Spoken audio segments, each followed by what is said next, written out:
ansiedade, depressão, tecnologia que está assustando muita gente. E aí, em certos momentos, a gente pensa, né? Para onde está indo a humanidade? E para a doutrina espírita, a resposta é clara, né? A gente está no meio de uma transição de eras. Eu sou Lucinéia Vieira, este é o Correio Cast e hoje nós vamos falar sobre expiação e provas. E o meu convidado é o Sorélio Ribeiro, de Niterói, que está aqui em Guaxupé a convite da Nova Era, fará uma palestra aqui nesse sábado e ele vai explicar para nós que transição que é essa que a Terra está vivendo, a humanidade está vivendo, então vai esclarecer muita coisa e explicar pela doutrina espírita, né, que caminho a humanidade está seguindo. Bem-vindo, Sorélio. Eu agradeço o convite e estou muito feliz por poder participar desse momento aqui com vocês. Eu que agradeço. Sorélio, nós vamos ser bem direto, né? Vamos. Para quem está chegando agora, né, o assunto, o que significa dizer na prática que a Terra está deixando de ser um mundo de expiação e provas para se tornar um mundo de regeneração? A visão espírita do mundo, da vida, é evolucionista. Então, tudo evolui no universo, inclusive os planetas. Nós vivemos, nesse momento, um período onde a Terra está passando de um estágio para o outro. Então, é um momento de uma mudança. Imagina você fazendo uma mudança de casa. Você tem que encaixotar tudo, tem que se livrar de muita coisa que você não quer mais, vai colocar tudo em um caminhão, depois chega no novo endereço, tira tudo de caixa, arruma tudo. Tanto isso dá muito trabalho, isso dá uma certa movimentação. A transição é isso, é você sair de um estágio, sair muitas vezes de um comodismo, se movimentar e melhorar. Então, é um momento onde o planeta em si está tendo uma promoção. Então, estamos deixando de ser um mundo de expiação e provas, estamos passando por um período para um planeta de regeneração. E, assim, se a gente está caminhando para um mundo melhor, né? Por que tem a sensação geral da humanidade de que o mundo está piorando, ficando mais caótico? Na verdade, essa sensação acompanha o homem já de muito tempo, né? Só no período em que o Cristo esteve na Terra, até o querido benfeitor Humberto Campos, no livro Boa Nova, na introdução, através da mediunidade de Chico Xavier, ele diz que houve um período de paz, um período onde Roma não se meteu em guerra, um período de uma paz profunda no mundo, que foi quando Cristo veio, quando Jesus nasceu. Fora disso, desde que o homem é homem, tem a ambição tomando conta, tem muitos conflitos, então a gente sempre passou por isso. É claro que os meios de comunicação que hoje existem trazem para nós, em tempo real, tudo aquilo que acontece em todo o planeta. Então, nós somos bombardeados a todo minuto com notícias. Infelizmente, o que dá ibope é a ruindade, a crueldade. Você não vê, assim, um canal dedicado exclusivamente às boas novas, a falar do progresso da ciência, progresso do homem, a falar das vitórias. Não, só se fala o que dá ibope, infelizmente, a tragédia. Exatamente, eu trabalho com jornal, né? Então é desse jeito, né? Infelizmente, ainda tem muitos canais que focam só na tragédia e fica ali martelando aquele sofrimento, às vezes, de uma família ou de algum acidente. E pessoas que assistem isso todos os dias. É verdade. Né? É triste, né? Porque, assim, meu Deus, a gente que quando passa, às vezes, assim, vê alguém da família assistindo esses canais policiais e fica ali aquela tragédia, os repórteres ficam querendo saber como é que tá a dor da família, quer filmar gente chorando, gente triste. Isso aí é uma má energia, né? Eu tive observando também que nós temos uma capacidade imensa de comentar o mal. Ontem, por exemplo, eu estava no hotel e liguei a televisão e durante 1h30, 2 repórteres comentando uma só notícia durante 1h30. Eu pensei, mas que criatividade. O mesmo assunto, 1h30, falando sem parar. Exatamente. É assim, de uma criatividade para o mal. Porque não se fala de um avanço. De vez em quando que você vê uma cientista descobriu isso, mas não tem aquele espalhafato que tem uma notícia ruim. Exatamente, né? É nisso que a gente vive, então, nesse período que nós vivemos, aonde se dá muito mais destaque, valor, e se trombeteia o clima ruim e ninguém fala de um dia de sol. Ninguém fala da maravilha do sol, né? Quando Jesus passou com os seus companheiros por um cão que estava já corpo morto e estava todo ruim, os apóstolos falaram que é coisa absurda. E Jesus olha e fala assim, belos dentes tinha esse cão. É você tirar sempre o lado bom das coisas, né? Você sempre falar, divulgar. Então, que sejamos nós o divulgador de alguma coisa boa, para que possa mudar, inclusive, o clima mental da Terra. Importante. Porque a gente vive emitindo toda hora pensamento e recebendo pensamento. E nós escolhemos aquilo que a gente quer sintonizar. A nossa sintonia mental vai para onde? O que eu tenho prazer de estar pensando? Em tragédia, em algo que destrói ou em algo que constrói? Eu penso em coisa boa ou eu penso em coisa ruim? Eu fico martelando, arquitetando planos de trevas ou de luz. Porque chegará um momento em que você vai ter que escolher a sombra ou a luz. Não vai ter uma outra opção, não tem plano B. Ou você quer se iluminar, se auto-iluminar, buscar a Deus, a Jesus, ou você quer ficar na sombra da inércia, daqueles pensamentos ruins, de construir valas ao invés de pontes. Exatamente, né? Nós somos os responsáveis. Nós Cada somos, pelo nosso clima mental, né? Por aquilo que está em nosso redor, né? Sr. Hélio, e assim, essa transição planetária, ela é um evento com data marcada, um estalo na história, ou um processo gradual? Em que fase nós estamos? É um processo gradual que já teve um início há um tempo e vai perdurar por mais tempo. É claro que, assim como o caminhão cheio de uma mudança numa estrada, quando passa por um buraco, aquilo treme tudo, balança tudo, chacoalha, ou um ônibus cheio com uma freada, tudo isso existe, são os percalços do caminho, né? Então nós devemos nos acostumar. Existem momentos onde as pessoas trombeteiam, guerra, e agora vai jogar uma bomba, vai acabar com a cidade tal. Não, por que não fala dos avanços da ciência? Se você for ver, mais de 80% do noticiário é sobre guerra, armas e não sei o quê. Por que não fala daquilo que é bom? Então, nós temos realmente passando por esse momento onde se acentua mais esse frio de arrumação do que a beleza de uma estrada, né? A gente não para ver aqueles campos, os arvoredos, mas olha um buraco na estrada e faz uma reportagem imensa com uma cobertura ao vivo por causa de um buraco na estrada. Mas é importante o senhor falar isso, porque assim, as redes sociais hoje tá muito na cara, né, esse tipo de comportamento, né? A gente posta alguma coisa alegre, feliz, alguma coisa boa, ninguém comenta, nem curte. Hoje as pessoas nem curtem. Mas se for uma tragédia, ou igual o senhor falou, um buraco ali no chão, né? Principalmente assim, para atacar alguma coisa política, né? Pronto. Aí cai o mundo. Nesse governo, olha o buraco como tá. Esse governo. É isso.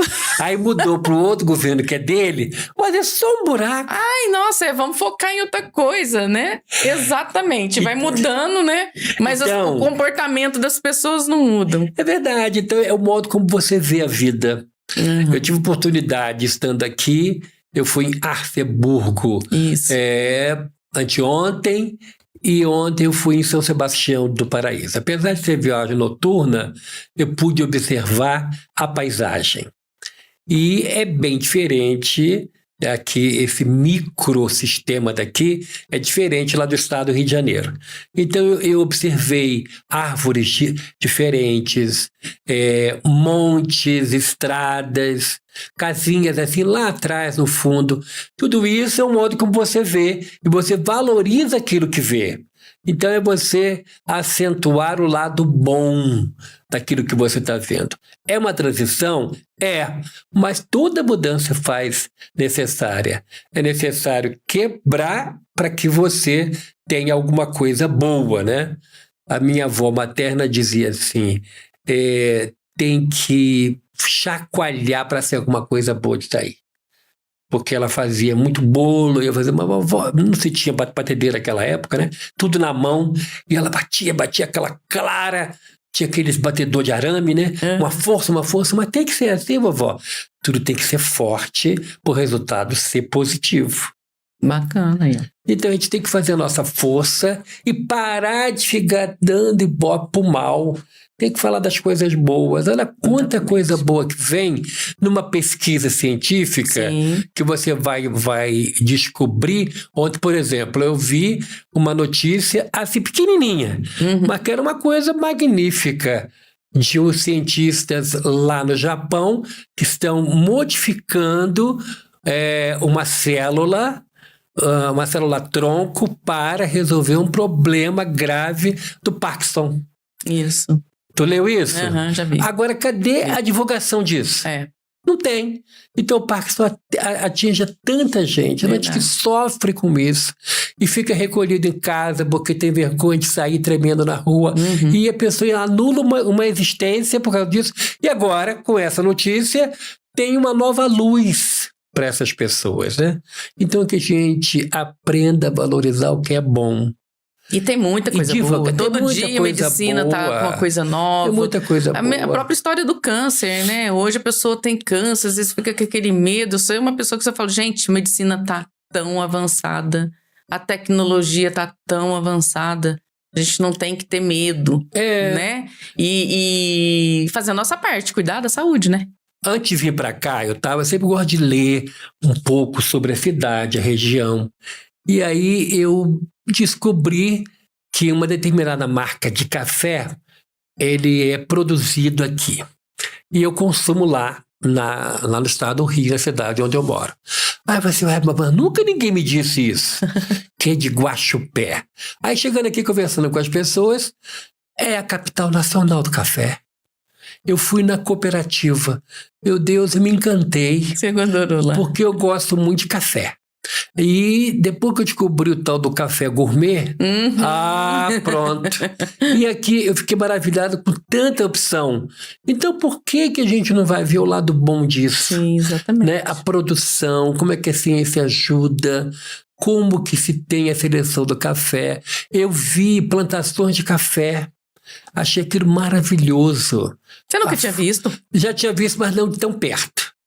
Eu quase que cheguei perto de colocar a mão, mas ainda não foi nessa oportunidade. Mas achei lindo, um morro inteiro, um cafezal. Aqui achei. É uma coisa muito linda. Até na estrada tem. Eu vi na estrada. Eu achei muito interessante. Então, é realmente ver o lado bom dessa transição, da gente tirar aquilo que é bom. Né? E essa parte da depressão, esse aumento da depressão, da ansiedade, tem a ver com esse momento de transição?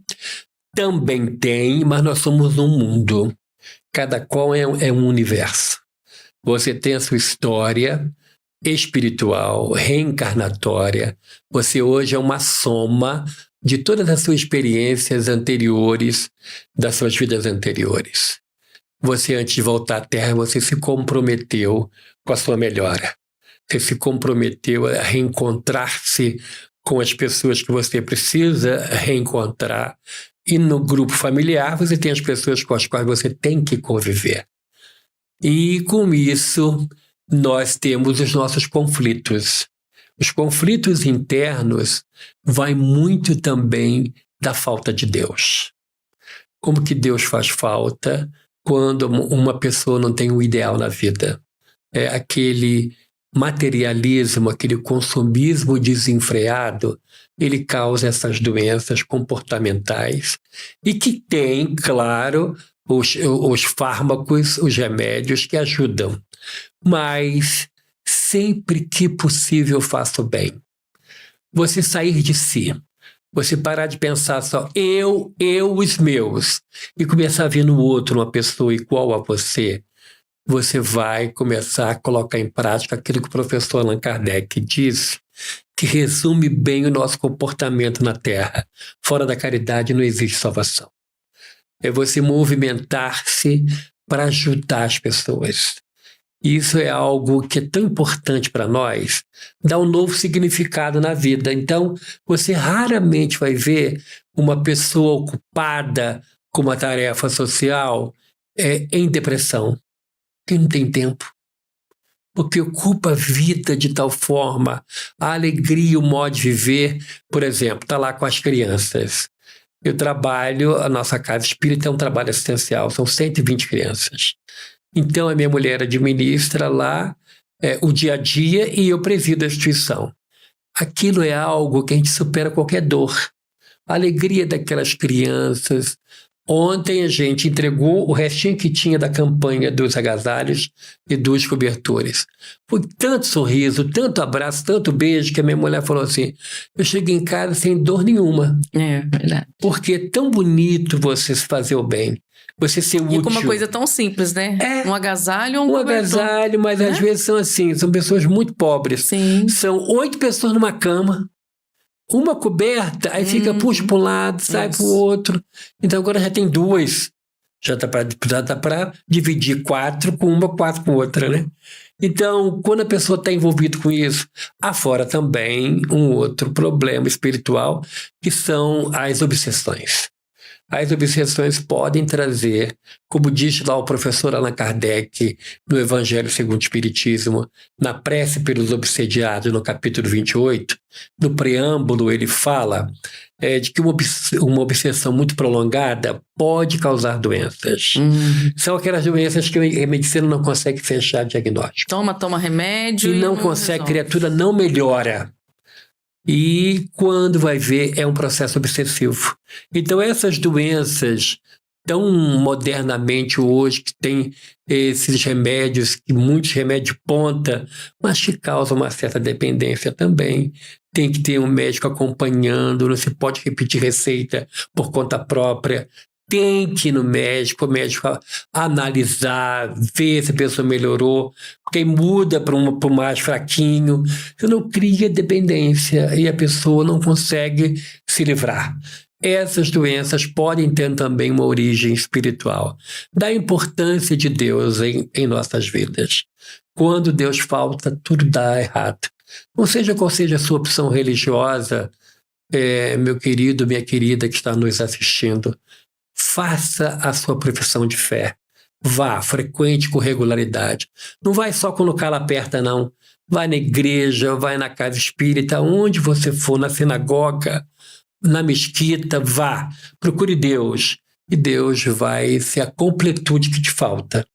E nessa parte da tecnologia, né, as ferramentas hoje, tecnologia, inteligência artificial, são ferramentas de libertação ou mais um teste de orgulho e egoísmo para a humanidade? Eu ouso dizer que são ferramentas que muitas vezes proporcionam uma escravidão.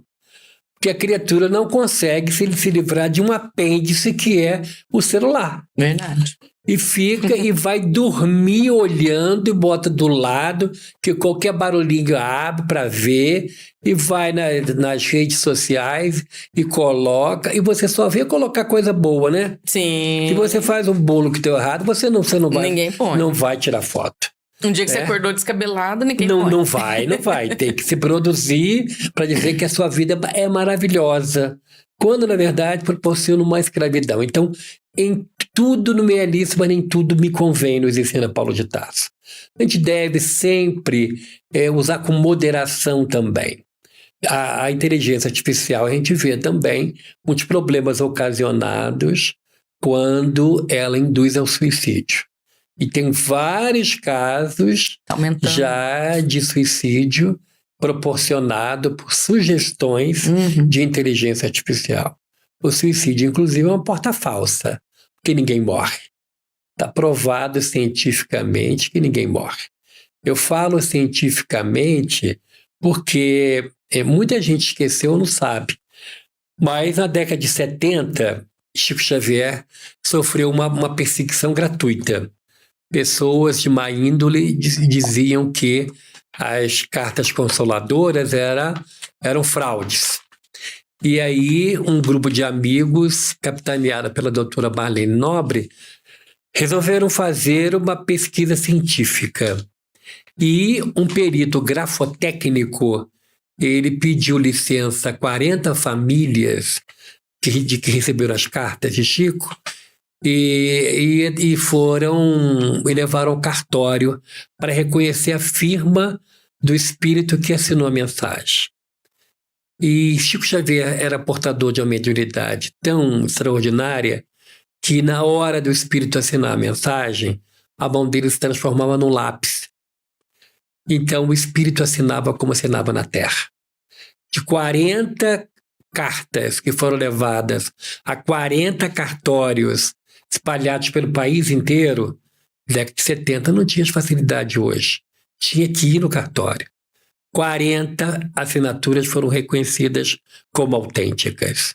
Então foi feito um livro, a psicografia à luz da grafoscopia. A grafoscopia é a ciência que estuda as letras.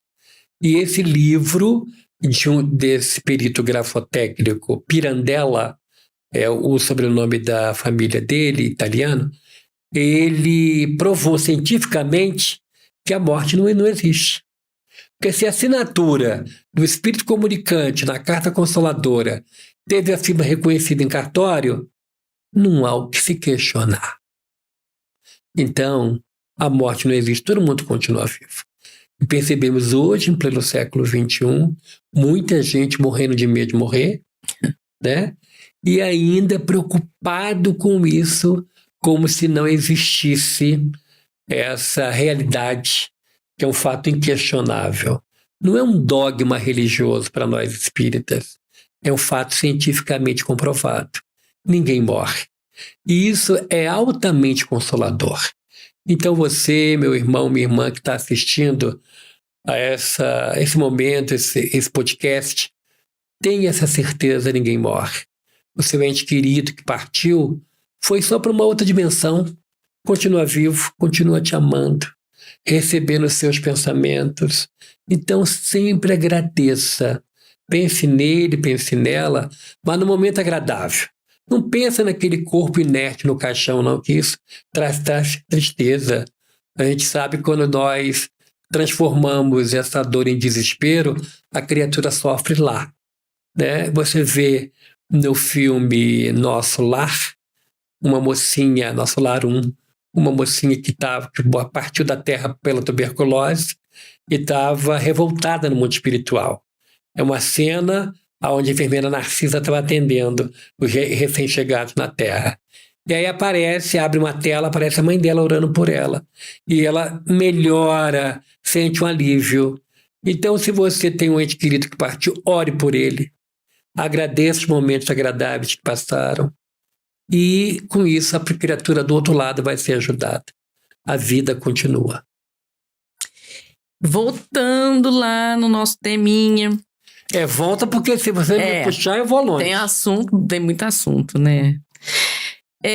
Na literatura espírita, né? Eles dizem que o espírito que não se afinarem com a nova vibração da Terra não vão reencarnar novamente. Não vão reencarnar mais, né? Terra? Na Terra. Como que funciona essa separação do joio e do trigo? Para onde que vão esses espíritos? Para um planeta de uma vibração igual. Não sei se você lembra, ou para você que não conhece, no filme Nosso Lar 1, a mãe de André Luiz foi visitá-lo na colônia espiritual Nosso Lar, mas ele não podia ir onde a mãe estava, porque ele não tinha vibração, condição de ir lá. Então, para você ter uma ideia, é como se você não tivesse um visto para entrar em outro país. Não tivesse passaporte. Você não entra em outro país. Na doutrina espírita, o entendimento é que nós vamos estar de acordo com a nossa capacidade vibratória. Então, em um local onde você respira paz, onde o bem prevalece, as pessoas que não são mentalmente, moralmente ligadas a essa faixa mental, de maneira natural, vão gravitar para um local assim. Então, de maneira natural, nós vamos, ou as pessoas que não estão de acordo com a mudança do planeta, serão carreados para um outro planeta, aonde, segundo o texto evangélico, haverá ainda o choro e o ranger de dentes, aonde existirão as provas, né? E por falar em outros planetas, se você me permite, eu gostaria de repetir aqui o que eu falei ontem lá no Bezerra de Menezes, de São Sebastião do Paraíso. A Casa Branca convocou líderes religiosos das maiores religiões do mundo para alertar que eles iriam apresentar uma realidade que é a vida fora da Terra e que isso iria abalar as estruturas das religiões tradicionais. Aí eu faço a seguinte ponderação. Lá nos Estados Unidos existe a Federação Espírita Norte-Americana. Existe o Conselho Espírita Internacional. Não fomos chamados. Porque se fôssemos, nós iríamos dizer lá para a NASA ou para a autoridade que fez o convite. Para nós isso não é novidade. Um dos pontos básicos da fé espírita é a vida em outros planetas. Então, para nós, disco voador, ser extraterrestre, tudo isso é um fato. É um fato que vai chegar ao momento em que, com Hollywood ou não, vai ter um contato. Sim. Como já tem muitos casos registrados pela ciência e na história. Então, para nós, não vai ser novidade nenhuma, não vai ser motivo de correr para as montanhas, de se esconder em caverna, nada disso. Né? Então, eles esqueceram de convidar os espíritas. Fizeram uma... Era uma ruaça muito grande, botou medo em todo mundo, mas nós já sabemos que existe vida em outros planetas. Porque quem acompanha as redes sociais, gosta do tema, tem visto que está aparecendo, tem muitas notícias assim, tem muitas pessoas dizendo, olha, vai acontecer né? Isso, vai acontecer assim, vai acontecer assado, tal. E é igual eu estava comentando com minhas amigas ontem, eu falei, gente, não é surpresa nenhuma. Nenhuma. Né? Para quem não acredita ou tá achando que não é mais um fato assim, então esses vão ser pegos de surpresa. Sim. Mas quem já acompanha, porque não é só até os espíritos, né? Assim, que fala de uma nova era, que fala de uma mudança, são quase todas as religiões que sempre vem falando, né? Sim. Então, assim, os espíritos eu acho que são mais. A gente tem um conhecimento um pouco maior, um estudo maior, né? Um estudo maior e assim, então assim, quem já acompanha, quem tem uma mente, acho que mais aberta, né? Não vai ser surpreendido quando chegar a hora, né? A gente vê aqui, por exemplo, o senhor falou do OVNIs extraterrestres, né? Lá no Paraná tá tendo grandes visualizações lá de pessoas.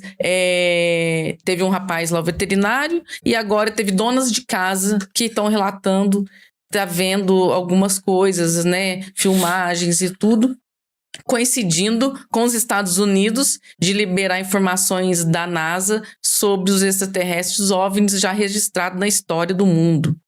Então, quer dizer, tá batendo muitas informações e para não ser pego de surpresa, as pessoas têm que fazer a sua parte, como o senhor disse. É verdade. Né? E lá na Revista Espírita, o professor Allan Kardec diz, por exemplo, que o espírito Rei São Luís da França, ele vive em Júpiter. E tem outras e outras notícias de outros espíritos que vivem em outros planetas. Então, não é novidade nenhuma para nós, é o fato natural. Sr. Hélio, e sabendo que o mundo está mudando, como é que o cidadão comum, qual que é o papel, aliás, né, do cidadão no dia a dia? O que define alguém estar pronto ou contribuindo para o mundo de regeneração? Paulo de Tarso nos afirma assim: fazei o bem e terás o louvor da autoridade. Então a gente deve sempre fazer o bem, estar em paz com a nossa consciência. E sempre que possível, e todo mundo pode, ajudar alguém. Nessa época do frio, hoje mesmo de manhã eu fiz um vídeo lançando a campanha do agasalho, que lá na nossa região, na beira da Baía de Guanabara, as comunidades vivem em áreas alagadas. Então o frio multiplica por 3. Né? Então para nós, lá 16 graus é uma coisa muito fria, porque lá no Rio de Janeiro é quente ou mais quente, só tem essas 2 estações. Então, quando chega uma época assim, as pessoas estão desprevenidas, né? Então, se a gente pode fazer o bem, ajude. Nós estamos muito ainda presos ao eu, os meus, a minha dor, a dor dos meus. Mas pensa um pouquinho no outro, que é exatamente igual a você. Tem fome, sente frio. Na avenida onde eu trabalho, uma avenida muito grande, muitos prédios, tem uma população de rua enorme, que vive ela termina no mar, na Baía também, de Guanabara. É um corredor natural de vento. E eu sempre falo assim, passe numa lanchonete, compre um combo, que é um salgado com refresco, R$8. Dá para uma pessoa dessa. Dá um café quentinho, não te custa nada. Verdade. E você vai dar café para essa pessoa. Ajuda, socorre. Não, ele vai comprar cachaça. Você fez a sua parte.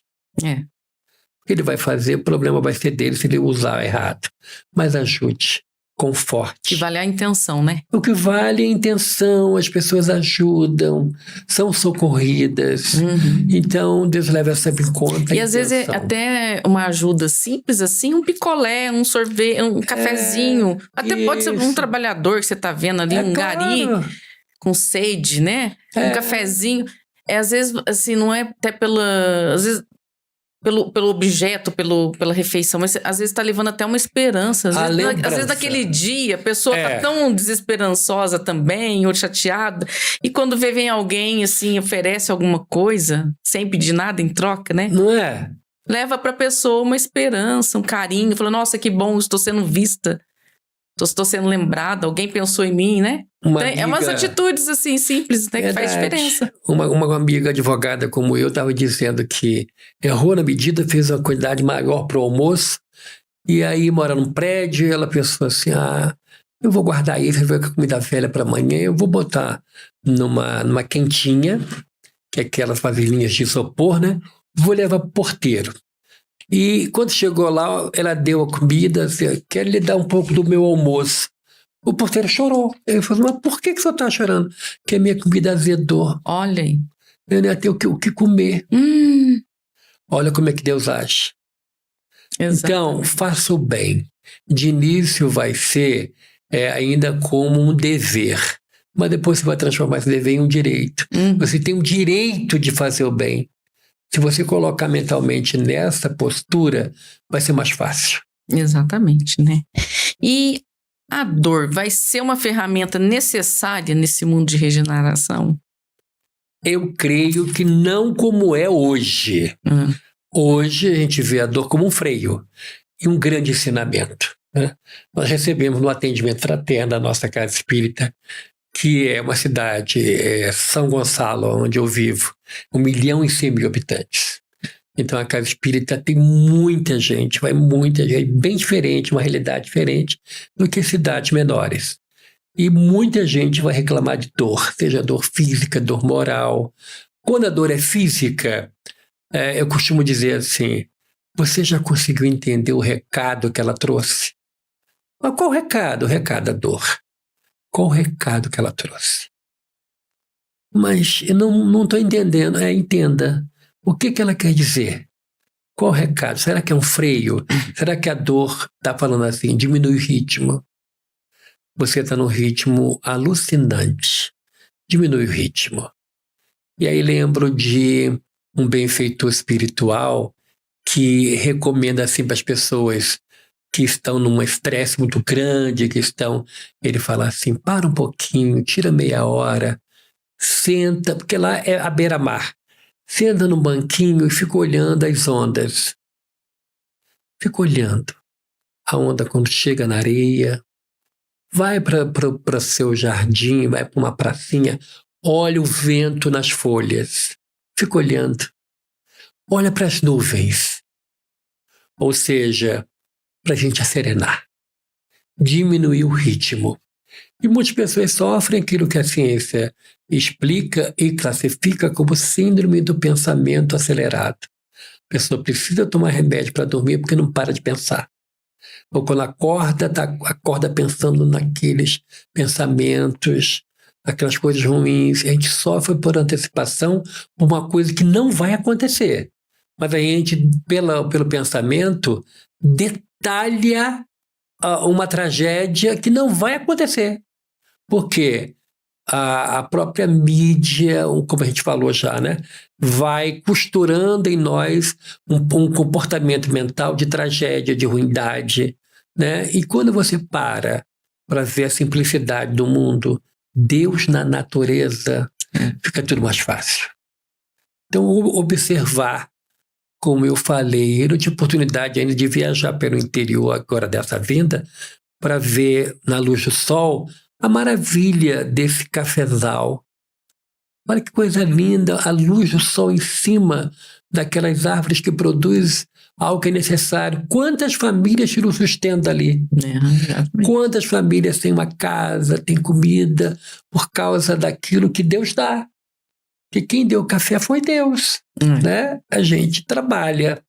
Então, eu acredito que a dor, ela será sim útil e necessária para quando a gente entender, vai doer menos. Há 25 anos eu convivo com uma grande amiga, artrite reumatoide. E quando eu entendi o sentido dela, falou assim, entendi, tá tudo bem agora. Aí não sofro mais com as crises, tá doendo? Já sei, vou ficar quietinho aqui. Aí tomo minha água, faço minha prece e daqui a pouco levanto. Tá doendo, mas tá tudo em paz. É você encarar com uma pacificação interna a dor que te visita, não se revoltar, nunca blasfemar, porque Deus quer o nosso melhor. Mas por que eu estou sofrendo se Deus quer o melhor? Quantas vezes você tem que cavar para poder encontrar, por exemplo, um poço, uma água? Você tem que cavar. Né? Então você faz um trabalho imenso, às vezes embaixo do sol, até encontrar o veio da água. Encontrou, começa a borbulhar aquela água, o trabalho está feito. Então tem que ter o trabalho, tem que ter o esforço, tem que ter a dor para se ter algum proveito, alguma melhora. Tudo pra na dar vida valor, é assim, né? Pra gente dar valor. Infelizmente é assim, a gente aprende pela dor. Né? E a gente dor é uma grande mestra, a gente ensina muito, né? Exatamente. Chico Xavier falava da angina e do problema no olho, né? Tinha que colocar um colírio, ficar 2 horas numa escuridão total. E a gente vai, vamos reclamar de quê? Reclamo não, tá tudo bem, porque Deus sempre quer o nosso melhor. Exatamente, né? Sorélio, podemos dizer, né, o senhor já está falando, a gente já está falando disso, né? Que a transição planetária começa dentro de nós, então. Dentro do nosso mundo íntimo. Se você não mudar, se você continuar repetindo comportamentos até de vidas anteriores, isso vai dar ruim, como dizem os jovens, né? Então tem que mudar, é a proposta espírita da gente mudar. Não existe uma mudança verdadeira se a gente não coloca em prática aquilo que Paulo nos ensina. Quem conhece Jesus, nova criatura é. Nós temos que ser novas criaturas. A proposta espírita de a cada dia melhor. O Espiritismo repete o que Jesus falou. Nada mais, nada menos. Então que a gente seja cada dia pessoas melhores, mais sensíveis. Pessoas onde a gente possa valorizar Deus na natureza. Vou dar um exemplo. Eu viajo muito a serviço da doutrina espírita pelo interior gaúcho. Aliás, eu tenho uma preferência pelo interior. Cidade grande tem muita gente dando apoio, mas tem muita localidade no interior que muita gente não vai. Então, eu adoro viajar pelo interior. Então, eu fui em um local que eu nunca tinha visto uma coisa que é um trigal, que é a plantação de trigo. E estava se pondo o sol, e estava o trigo maduro, e estava batendo o vento de leve. Eu pedi para o companheiro parar o carro, eu parei para olhar. O trigo maduro, com o sol incidindo, parecia ouro. Aquilo brilhava. É tão lindo, eu nunca tinha visto um trigal. Nunca tinha colocado a mão. Então aquilo, eu chorei de emoção. Porque, vou repetir mais uma vez, eu acho que é a 16ª vez, é Deus na natureza. Como Deus é bom, como a gente reclama muito de tudo, né? E quando a gente deve agradecer, dai graças a Deus por tudo, também nos ensina Paulo. Então vamos aprender a agradecer, ao invés de estar reclamando. Exatamente. E qual mensagem que o senhor daria hoje para quem está passando uma situação sufocada ou de pessimismo no mundo de hoje? Qual mensagem que o senhor deixa? Busque Deus. Seja qual seja o caminho que você escolha, busque Deus. E lembre-se sempre de que tudo passa. Vai passar. Tudo é transitório. Agora, o bem que você faz vai ficar escrito nas estrelas e vai advogar a seu favor quando você chegar do outro lado da vida. Então faça o bem, acreditando que temos um Pai de amor e bondade e que não vai cair um fio do seu cabelo sem que Deus o saiba. Deus sabe de tudo. Deus pode tudo. E Deus é amor. Então confie, não se desespere. Um dia novo chegará. Tudo isso vai passar. E Deus te abençoe. Que Deus te fortaleça, que você passe bem por essa prova. Certinho, senhor Hélio. Tenho certeza que esse podcast vai ser sucesso. Esclareceu muita coisa.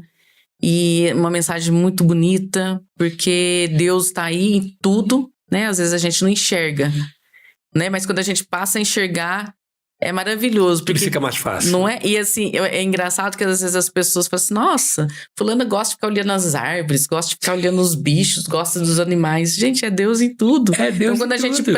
aprende a ver isso, Deus em tudo, você fala, gente, que maravilha, né? A vida, né?